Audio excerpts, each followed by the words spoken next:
బినీ మరియు సాహులకు ఇప్పుడే కొత్తగా పెళ్లైంది. ఈ కారణంగా వారు వారి మొదటి రాత్రి రోజున చాలా సంతోషంగా పాటలు పాడుకోవడం మొదలుపెట్టారు. సరిగ్గా అప్పుడే సాహు తండ్రి అక్కడికి వచ్చి వారి మొదటి రాత్రి యొక్క వాతావరణాన్ని పాడు చేశారు. కొద్ది రోజుల తర్వాత బినీ గర్భవతి అయింది. ఆమె ఈ శుభవార్తను తన భర్త సాహుకి చెప్పింది. ఈ విషయం విన్న సాహు చాలా సంతోషపడ్డాడు. ఆ సంతోషంలో అతను నేరుగా పని నుండి ఇంటికి వచ్చేశాడు. ఇంటికి చేరుకున్నాక అతను తన తండ్రితో, నేను తండ్రిని కాబోతున్నాను అని చెప్పాడు. దీనికి సాహు తండ్రి, అవును, నువ్వు 40 ఏళ్ల వయసులో తండ్రివవుతున్నావు, అందుకే ఎక్కువ సంతోషపడకు అని అన్నారు. ఇది విన్న సాహు ముఖం చిన్నబోయింది. తరువాత చూస్తుండగానే కొన్నేళ్లు గడిచిపోయాయి.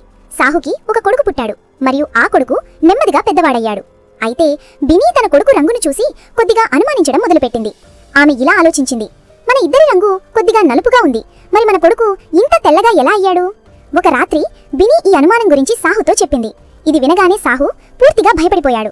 మరుసటి రోజు నుండి అతను కూడా తన కొడుకు రంగును చూసి ఇతను నిజంగా తన కొడుకేనా కాదా అని మనసులో అనుమానించడం మొదలుపెట్టాడు. తరువాత ఏం జరిగిందో తెలుసుకోవాలంటే కామెంట్ పార్ట్ 2.